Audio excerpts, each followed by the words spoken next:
I remember the words of Gautama Buddha. There are these 4 places, Anand, which the believing man should visit with feelings of reverence and awe. Which are the 4? The place, Anand, at which the believing man can say, "Here the Tathagat was born." The place, Anand, at which the believing man can say, "Here the Tathagat attained the supreme and perfect insight." The place, Anand, where the believing man can say, "Here was the kingdom of righteousness set foot on by the Tathagat." The place, Anand, where the believing man can say, "Here the Tathagat passed finally away in that utter passing away which leaves nothing whatever to remain behind.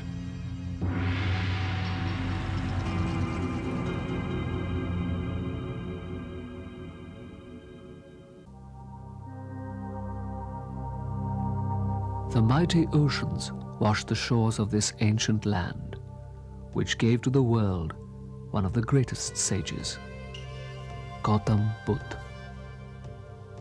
I feel an urge to visit the holy places, as the Lord Buddha said. As I travel across this vast country, I feel that time has frozen in history. India spreads out from the rugged Himalayas in the north to the sandy dunes dominating its western boundaries. It seems that I have stepped into another world, into another time. Embedded deep in the heart of its soil is the history of one of the greatest cultures of the world, resonating with the message of love, of peace, of brotherhood, the message of Gautama Buddha.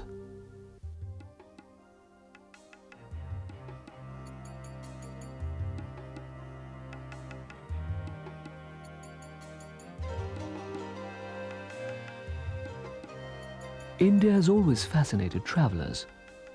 Yun Tsang and Fa Hian traveled extensively and chronicled ancient India for the world very meticulously. They wrote about the magnificent vihars, the Buddhist monasteries, and the awe-inspiring stupas. As I travel today, I come across the ruins of these ancient sites of Buddhist culture, which are even now being excavated by archaeologists all over India.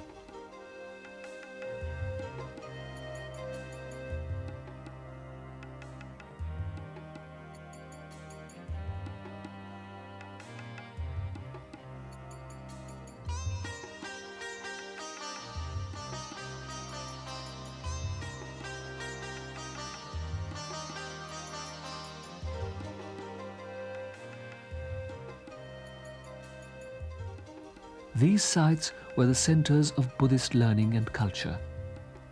Monks and disciples lived here in the monasteries, worshipping the relics of the Buddha contained in the stupas. Each stone that is unearthed tells of how far and wide the doctrine of Buddhism had spread during the times of the Tathagat and later. So I must begin from the very beginning. From Lumbini in Nepal, the birthplace of Prince Siddhartha Gautam, son of Shuddhodhan, the Shakya king at ancient Kapilvastu. Rows of colored flags flutter in the tranquil breeze near the holy pond where Maya Devi took a dip before she gave birth to Siddhartha Gautam on a full moon day in Vaishak in 623 BC.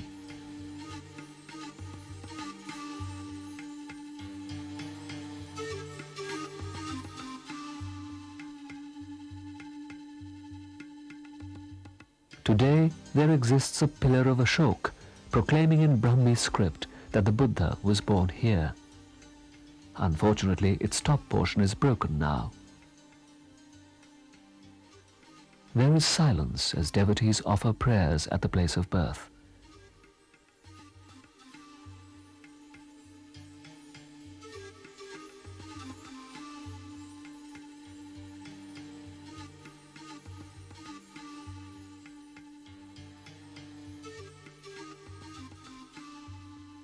A number of stupas of the votive type and the ruins of a quadrangular monastic establishment with cells are also found at this site.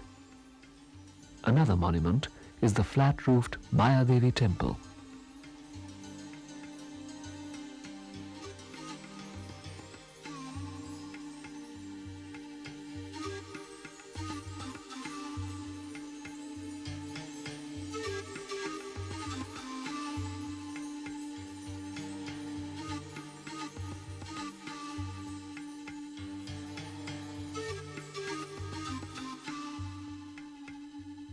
A certain calm settles upon the site as the day wears off.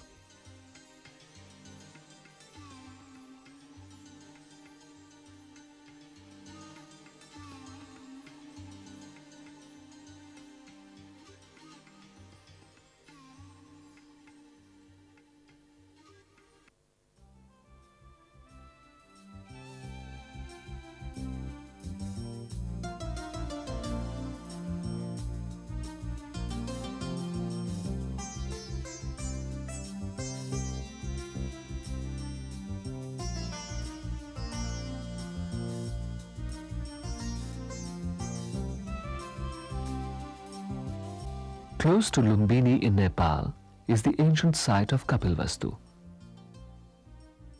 The bed of the once gushing river runs dry. Ruins excavated at this site stand mute witness to a glorious past. Archaeologists believed that this is the site of ancient Kapilvastu, the capital city of the Shakyas, home of Gautama Buddha.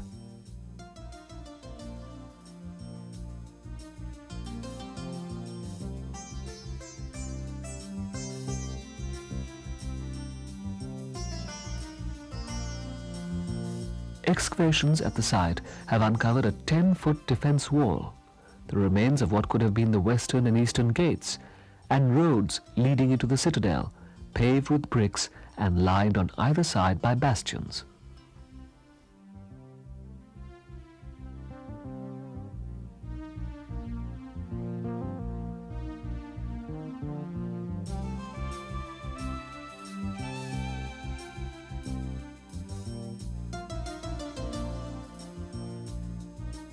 As I travel in the plains of Uttar Pradesh, I come upon the excavations of Piprawa in district Basti.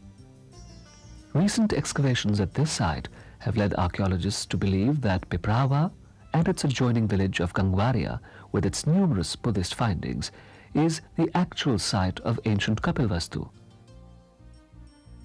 This is supported by the inscriptions on the seals and lids of pots found here.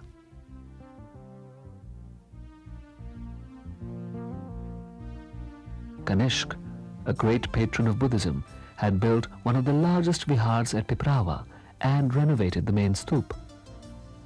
Ruins still stand at this spot.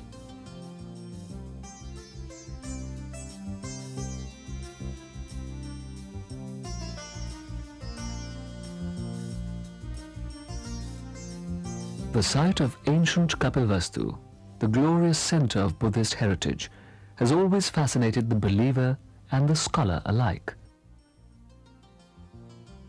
It was here that Siddhartha Gautam spent 29 years of his life in the luxurious pampering of princely riches, away from all the cares and tribulations of the world.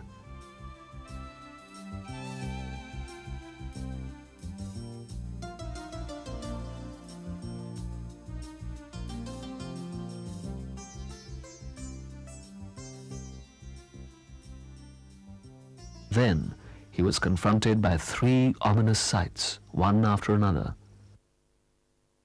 old age, sickness, and death. They convinced him of the futility of worldly pleasures. They were to change his life forever, as well as that of millions of people to come all over the world. At the age of 29, when he was a married youth with a son, he left his home and family to set himself on a long and tireless quest for salvation, for himself and for mankind. On a full moon day in the month of Vaishak, May, taking a bath in the Niranjan river, Siddhartha Gautam sat under the Bodhi tree.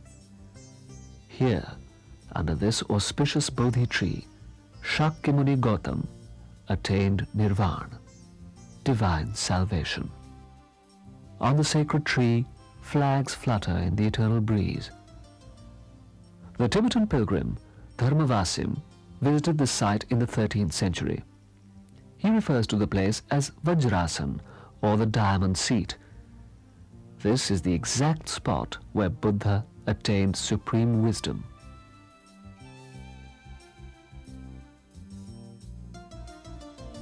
A gilded Buddha smiles upon the visitors from a niche in the wall of the temple, while his footsteps, carved in stone just below the platform, are a source of veneration for them.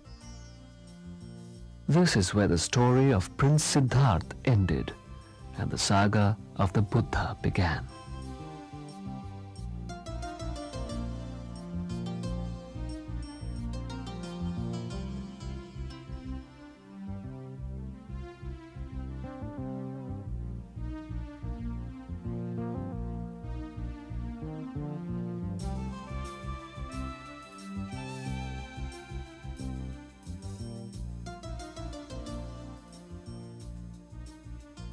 Another early remnant is represented by the promenade or chankram. This marks the sacred spot where the Buddha spent the third week after enlightenment, meditatively walking up and down.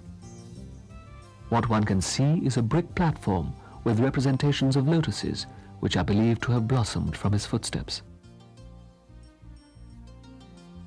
The holiest of holy places associated with Buddhism, Bodh Gaya, is situated in the Gaya district of Bihar. Ashok refers to this place as Sambodhi. I bow my head in worship before the most celebrated monument at Bodh Gaya, the main Mahabodhi temple. Hyun Sang ascribes the construction of this temple to Ashok. The present form of the temple structure seems to be a result of restorations and renovations through the centuries. The shrine is unique amongst Indian temples, for instead of the usual curvilinear contours, it has a spire in the shape of a towering pyramid. Another striking feature of the Mahabodhi temple are the 4 turrets, each arising at the base of the main spire at each of the 4 corners. As I step inside the temple, it seems that I have stepped before Tathagat himself. The air is pervaded with his presence. There is silence, peace, and the presence of the Buddha is almost palpable as I look at the large, serene, gilded image of the Buddha in the Bhumi Sparsh, or earth-touching pose, his hand touching the earth. Legend has it that the Buddha called the earth to witness the austerities he practiced to attain enlightenment.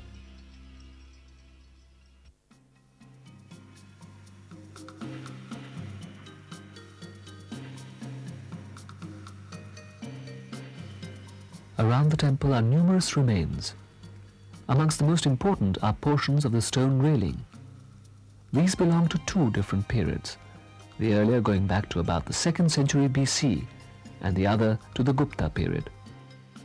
The medallions show interesting carvings, especially the lotus.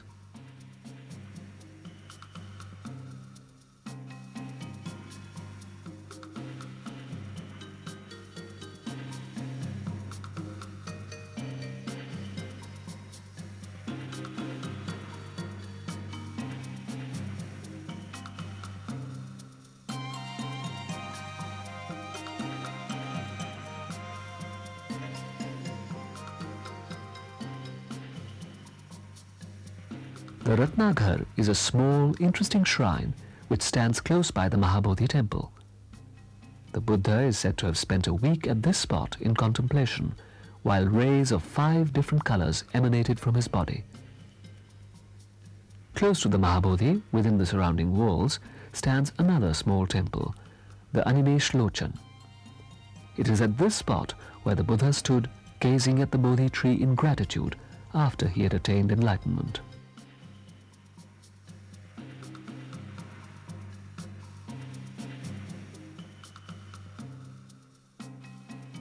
In the corner, a snake can be seen protecting the Buddha in meditation.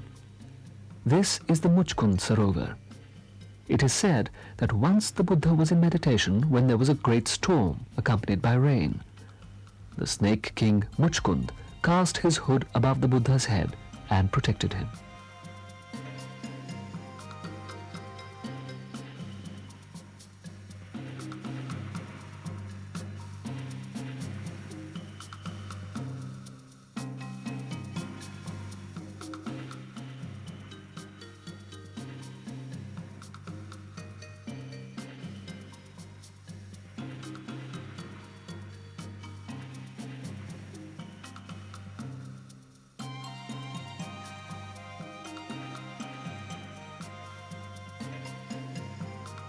There is a long history of foreign visitors who came to Bodh Gaya to pay their salutations.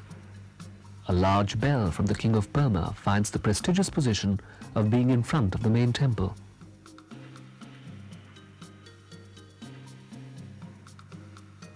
Over the centuries, a number of devotee stupas have come up in the precincts.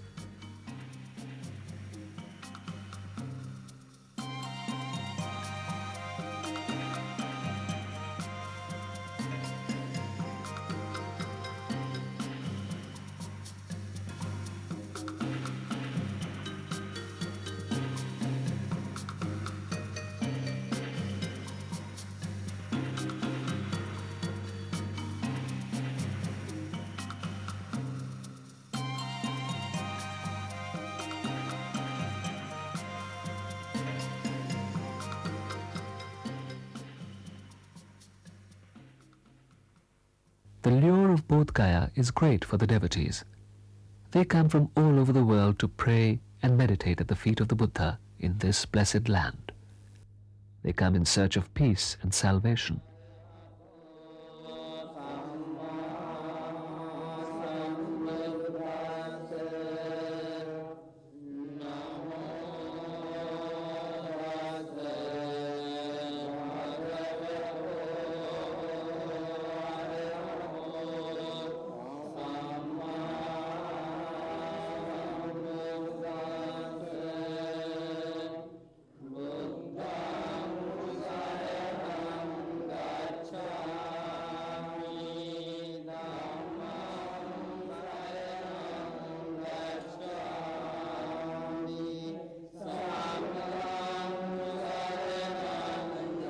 A meditation center provides them a religious sanctuary where they pray, meditate, and become one with Gautama the Buddha.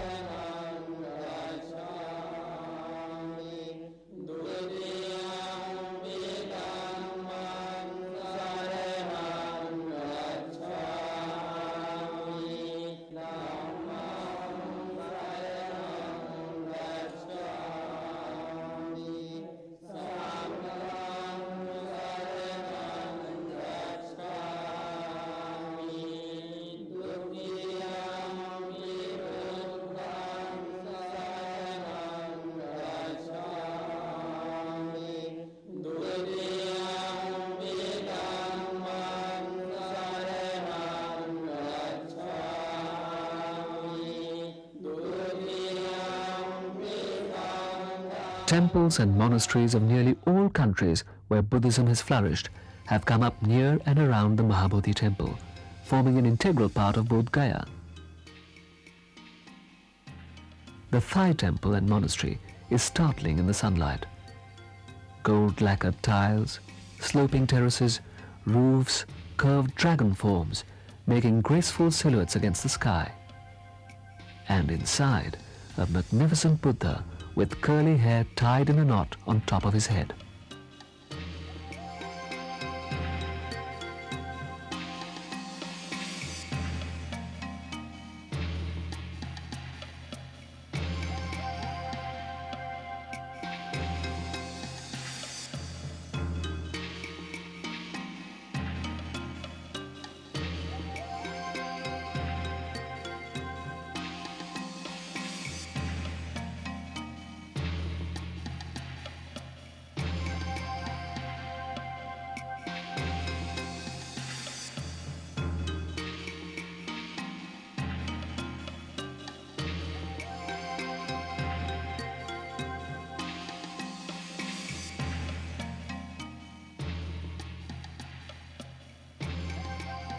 The Japanese have built a colossal Buddha, which is by far the most imposing and awe-inspiring image at Bodh Gaya.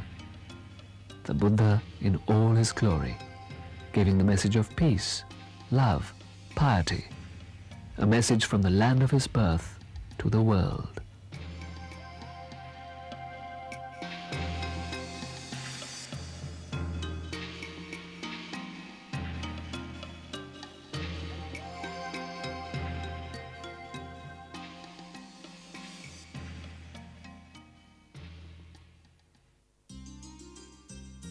I leave for Benares, the oldest city of India. nearly 8 kilometers from this ancient seat of Indian culture, is Sarnath. In medieval inscriptions, the place is referred to as the Dharma Chakra Parivartan Vihar. It was here that Tathagat expounded the Four Noble Truths. The first truth is that the worldly existence is full of dukh, the sorrow. The second truth is that its cause is samudaya, the worldly attachments. The third truth is that by nirodh or negation of these attachments, the emancipation from misery or nirvana can be achieved. And the fourth truth is that for achieving the nirvana, there exists a way, the Arya Ashtangik Marg.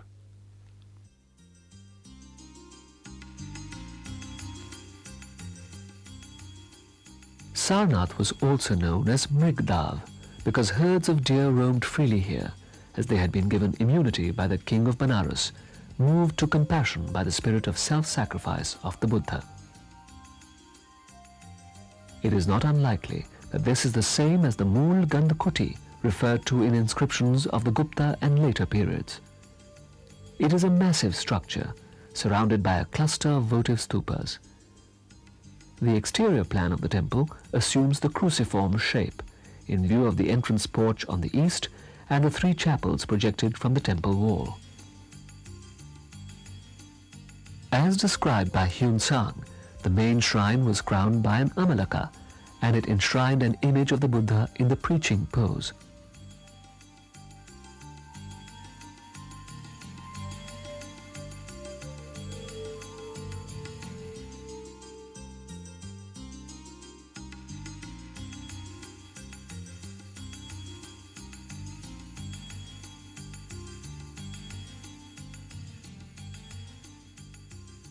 Of the numerous antiquarian remains at Sarnath, the Ashokan pillar is the most magnificent. Only the lower portions of the pillar, with the verdict of the monarch, are in situ now. On the pillar is inscribed an edict warning the monks and nuns against creating a schism in the Buddhist order. In later periods, 2 more records were inscribed on the pillar. To Ashok is attributed another stup, the Dharmarajika stup, consisting of a hemispherical dome of brickwork. The dome was surmounted by umbrellas set within a square railing.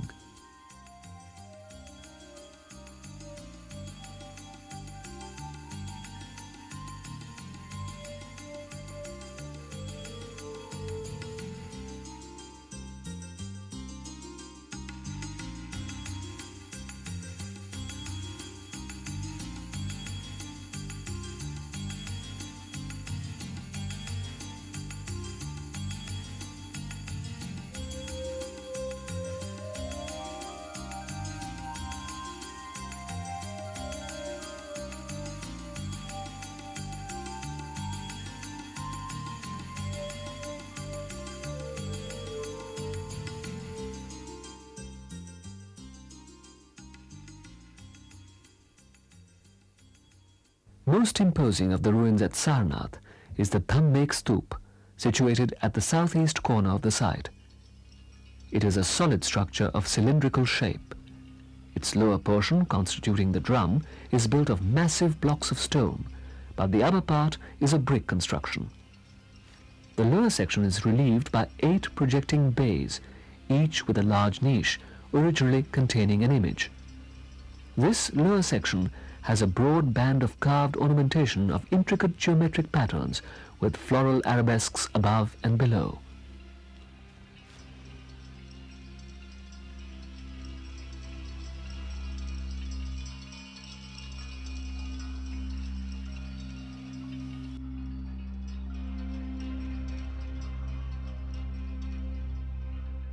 While its present stone facing with ornamental carvings was put up about the Gupta period, the original stup was in mud and brick. While boring a shaft in the center of the stup in search of relics down to the foundations, the noted archaeologist Cunningham found the remains of an earlier stup of Mauryan bricks.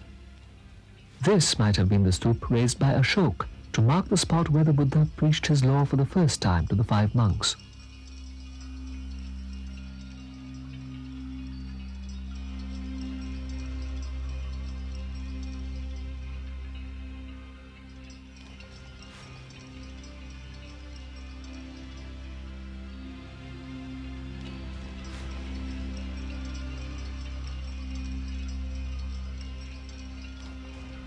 The first sermon comprises a unique and frank intellectual statement of the basic problem of life and its solution. In view of the sanctity and importance of Sarnath, it continued to be a leading center of Buddhism throughout the centuries.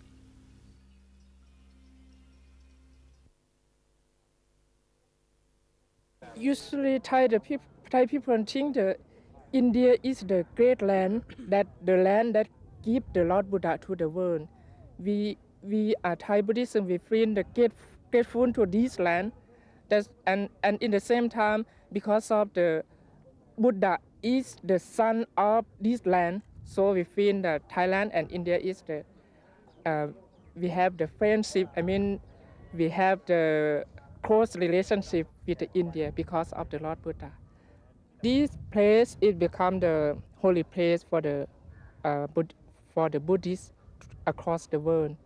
When we come to this place, we feel happy. We feel like we sit and we talk. We meet the Lord Buddha. That is our impression. Therefore, every auspicious day, we are Thai students at Banaras Hindu University. We come and pray to the Lord Buddha at this place. I came from USA and just visit here. And because this one is want to see the Buddha, that means I have to go to the Indian. That's the land of Buddhism. The Sarnath is the Buddha gave it the first sermon. So when we remember Buddha, so we come here for the worship. And we love this place, and not only for the worship, and the environment is very nice. And the Indians still keep the culture, so I'm glad to see that. Near the excavation site, through the trees, one can see the spires of the temple of Sri Lanka. This temple, made on ethnic Sri Lankan architectural lines, is very popular with the visitors. It is a most outstanding example of craft and architecture.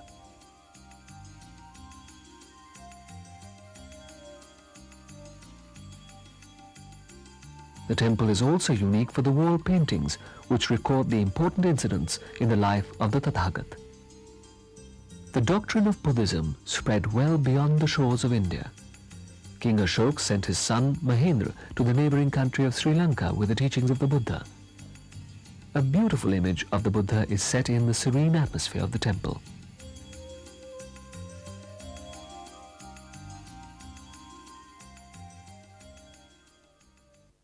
Sarnath is very, very sacred place for the Buddhists, Like Sarnath, Buddha Gaya, and Lumbini in Kushinagar. This whole place is very important place for the Buddhist people, So all the Buddhist pilgrims who are coming from far from area like Ladakh, Sikkim, Bhutan, and Tibetan people, all they are coming to here to visit this place, and they give it to devotions and then make a round to the stupas, Therefore, they believe, they have accumulated some bad sins in, and then they remove their sins slowly, Therefore, the many thousands of people every year and every time is coming here, many thousands of people to here to visit this place, So similarly here, not only this one, like here set up so many other temples, like a Japanese temple, like a Tibetan temple, like some Thailand temple and Sri Lanka temple. All there, the Buddhist temple, they are set up on every place in Sarnath. So now this time Sarnath becomes a very huge, like one of the world international place in here, because all the people from the world coming to here, and they set up these monasteries.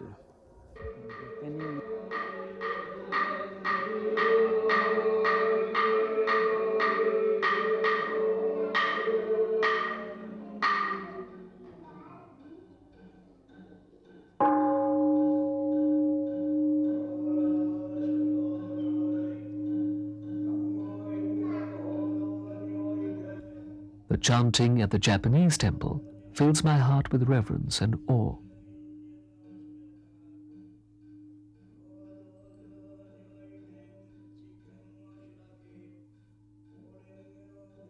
This is one of the most beautiful temples that I have seen in my journey here. Its intricate craft and Japanese motifs transport me to another land, another time.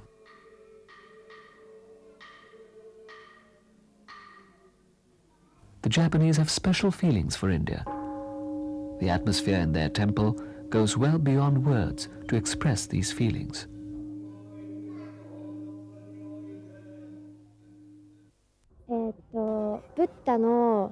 Buddha 悟りを開いた地っていうことで、うちが一応仏教なもんですから、一度見てみたかったので、ここの場所に来ました。インドっていうのは割と日本では結構まだ秘境の地っていうか文化をかなり違ってで、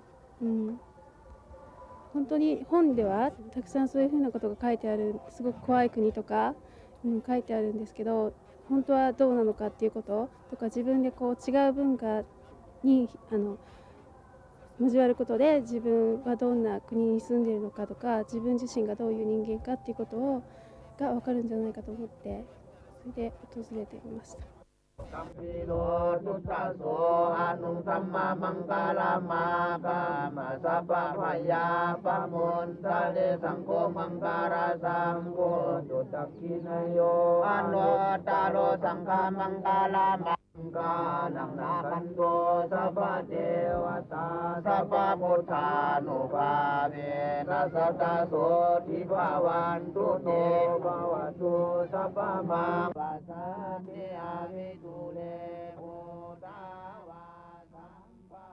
My journey brings me to the valley, which was once the seat of the powerful Magad Empire.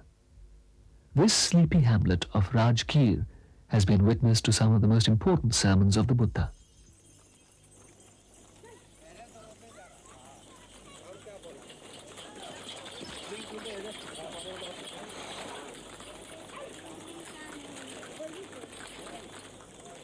The once ancient capital of the powerful Magad Empire, Rajgir was known as Rajgriha, meaning the home of royalty. It was also called Basumati, Giriviraj, and Kushagrapur.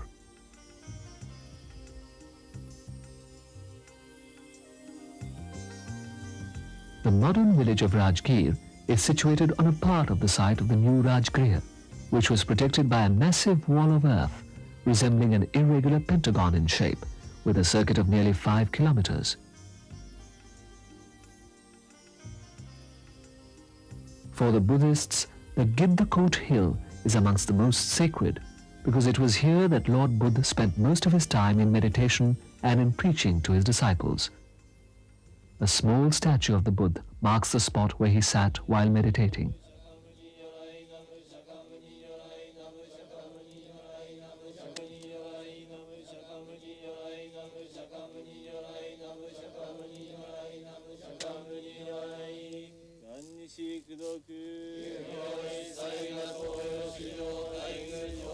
Lord Buddha spent several rainy seasons, Varshavas, in this area, spending time on Giddakot hill and preaching to his disciples. It was here that King Bimbisar became his disciple.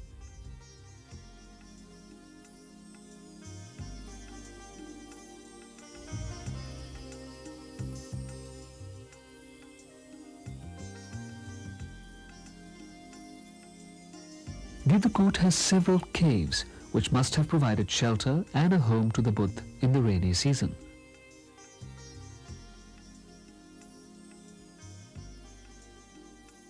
It is said that King Bimbisar was confined by his son Ajatashatru at this spot, which is known as Bimbisar Jail. From the strategic location of his place of confinement, he was able to see Lord Buddha preaching at Giddakot.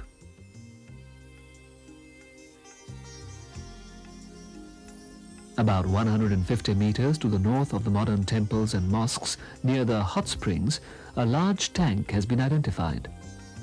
This has been identified as the tank which finds mention in Pali and Sanskrit texts as the tank near the Venuvan or the bamboo grove spoken of by Chinese scriptures. The favorite retreat of Lord Buddha, the Jivakvan, has been excavated at the base of the Giddakot hill. It was here that the physician Jivak treated Lord Buddha when he was injured by his cousin, Devadatta.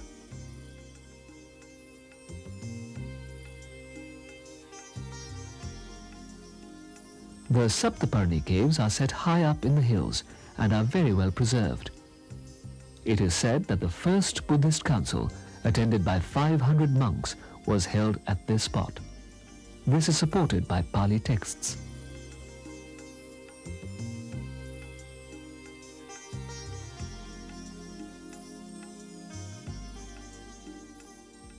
Every October, on the full moon day, Buddhist monks gather at this sacred spot, which now holds the relics of the Buddha, to pray and worship the Lord. A beautiful, large, white stupa, situated on top of the high Ratnagiri hill, is witness to one of the most auspicious prayer ceremonies.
The ancient site of Shravasti is identified with the present-day villages of Sahet and Mahet in the Gonda and Behraich districts of Uttar Pradesh. The Jetvan, the remains of which can be seen today, was a favorite resort of the Buddha, who spent the largest number of Varshavas here and delivered many important sermons. A merchant, Anantapindika, built a monastery in the park of Prince Jeth after paying him as many gold coins as covered the land.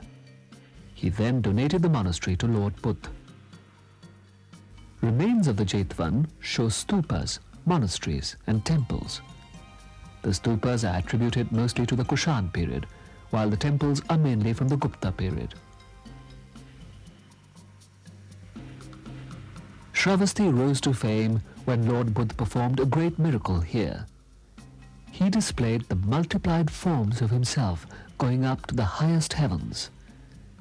It was at Shravasti that the Lord converted the robber Angulimal. The latter would waylay people and cut off their fingers for his garland.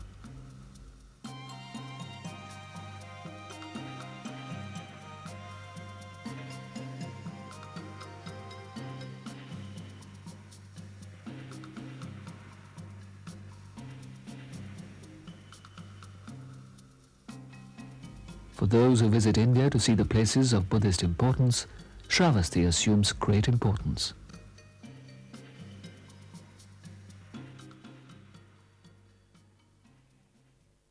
We are glad to come here to study about story of Buddhists, and we can see everything since the place was born, the study of the place, and the Buddhism teach us the truth of everything. Okay. Vaishali was once the capital city of the Lichavis, one of the earliest republics of the world. Lord Buddha visited this place 3 times in his life and chose to declare his approaching Nirvana and delivered his last sermon at Vaishali. A century later, Vaishali became the venue for the second Buddhist council. Emperor Ashoka erected one of his famous pillars at Kulhua to mark the spot of the last prayer meeting.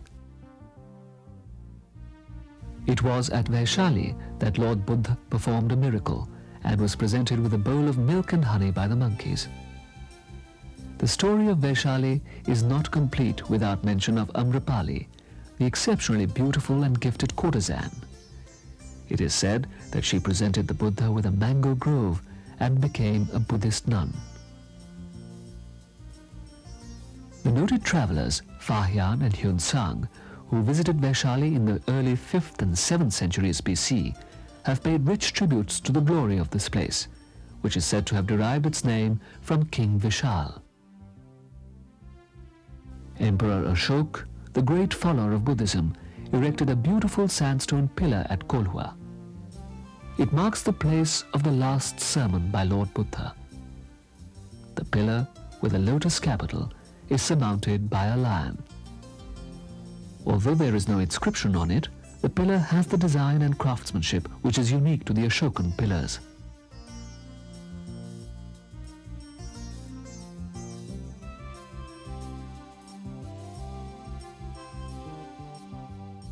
The Lichavis erected a stupa over their share of the relics of Lord Buddha after his passing. The Buddha Stupa 1 is now in a dilapidated condition. This was originally a mud stupa of smaller dimensions, assigned to about the 5th century BC. In the ensuing 2.5 centuries, under the Mauryas and later under the Shungas and Kushans, the stupa was enlarged by brick encasing and by raising the plinth and height of the stupa. The excavations have unearthed a number of antiquities, among which the relic casket, containing ashes mixed with earth, is the most remarkable discovery. A beautiful stupa in pristine white now dominates the skyline of Vaishali. The relics of Lord Buddha are enshrined at the top of the stupa. Situated on the south side of the coronation tank, it forms an imposing structure.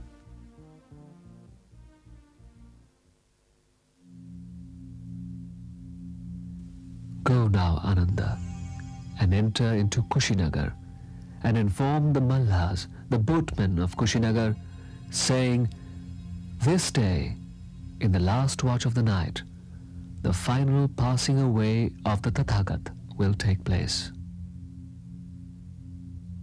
The importance of Kushinagar was twofold.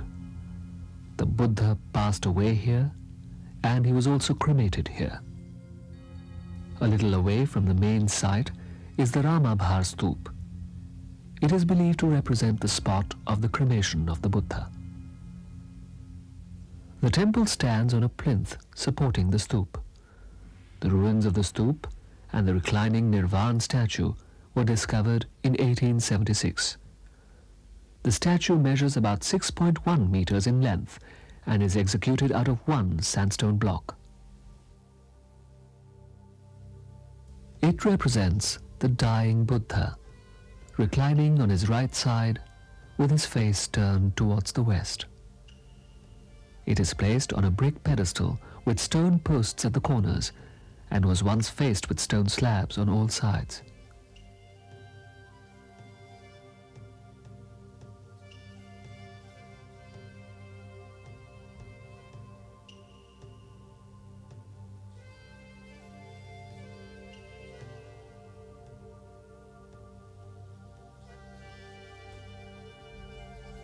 The Buddha's teachings came as a great source of moral strength to the people.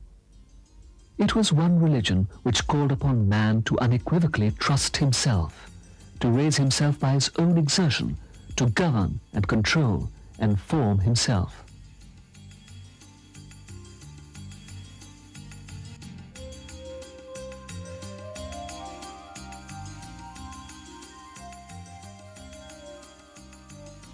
At a small distance from Bodh Gaya are the Barabar Caves, one of the known Buddhist sites of this area. Situated in the rugged terrain of the Vindhyas, the rock, of solid granite, looks like a huge whale seated above the hills. Cut into the heart of this rock are several monastic cells with rectangular chambers and doors leading into other cells. The dark cells provided the monks with shelter when they stopped traveling in the rainy season.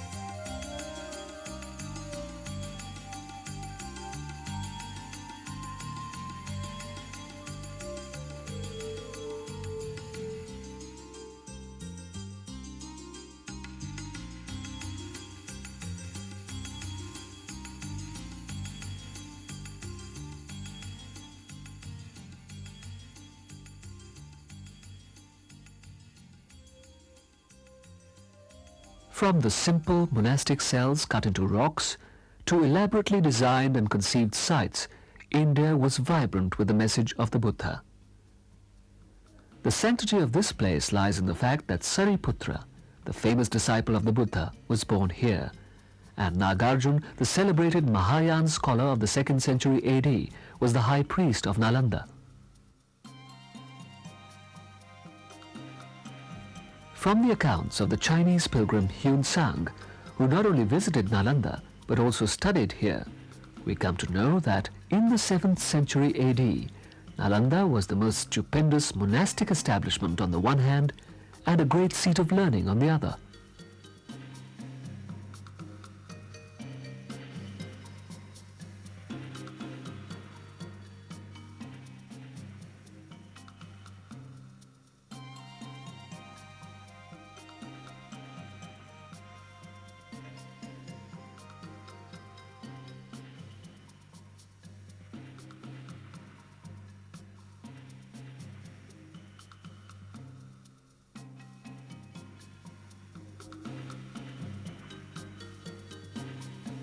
The archaeological remains of the monastic establishments, the celebrated Nalanda Mahavihar, which comprise the university and the edifices, are vast and extensive indeed.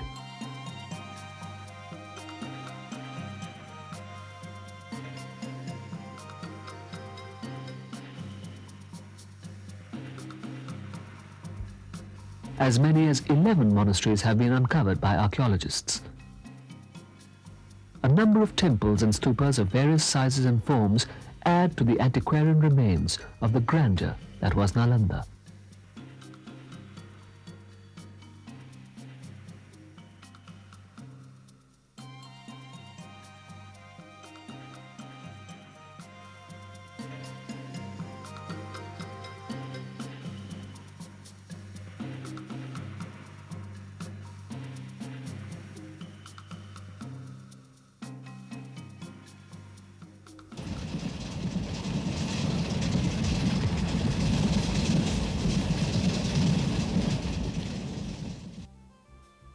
The greatest patron of Buddhism, King Ashoka, built a stupa and erected a pillar at Sachi. All kinds of Buddhist architectural forms can be seen here. Although the monument at Sachi now forms one of the most magnificent and perfect examples of early Buddhist art in India, the site seems to have no apparent connection with the traditional history of Gautama Buddha. According to Sri Lankan chronicles, King Ashoka was married to the daughter of a merchant from Vidisha. His son, Mahendra, was on a mission to Sri Lanka when he halted at the spot where the monument stands. Sachi remained a great center of Buddhism for more than 1,000 years. This is evidenced by the numerous monuments belonging to all eras from the 3rd century BC to the 12th century AD. 3 stupas at Sachi stand out as the most imposing. Stupa number 1, originally built of bricks, is known as the Great Stupa. Built in the time of King Ashoka, it was later enlarged and faced with stone, perhaps a century later, when the massive balustrade and the 4 imposing gateways at the cardinal sides were also added.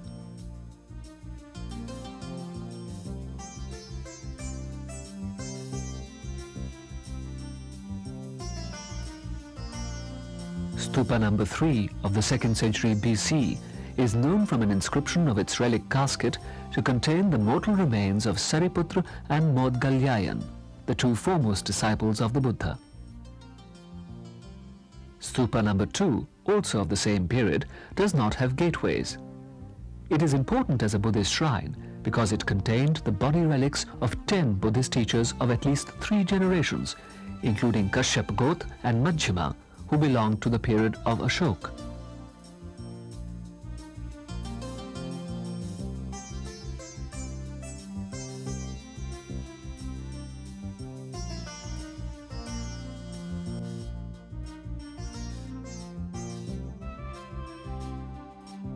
The relief sculptures in the railings and gateways at Sachi show great advancement in style and technique. The style of the intricate work indicates that they were made by ivory carvers from Vidisha.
The monasteries at Sachi are generally designed on the familiar plan: an open brick-paved courtyard with an enclosing veranda, and beyond the latter, a range of cells. All these monasteries belong to the period between the 6th and the 12th centuries AD.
Of the temples at Sachi, the most important is temple number 17, datable to the Gupta period. An unpretentious shrine of modest dimensions, it consists of a flat-roofed square chamber with a pillared portico in front. Its structural propriety, symmetry, proportions, and application of plane surfaces for a restrained visual effect compare with the best architectural expressions of classical Greece.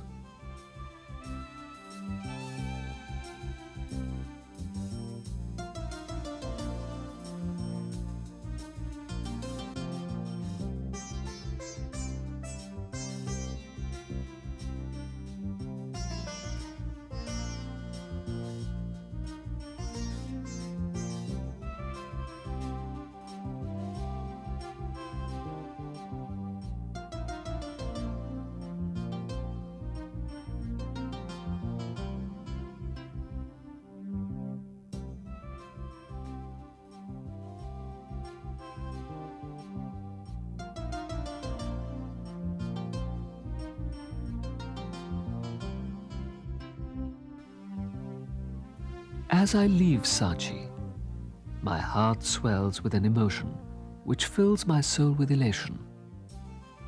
The journey has been a revealing experience. I feel that I have set out on another journey, a journey from within.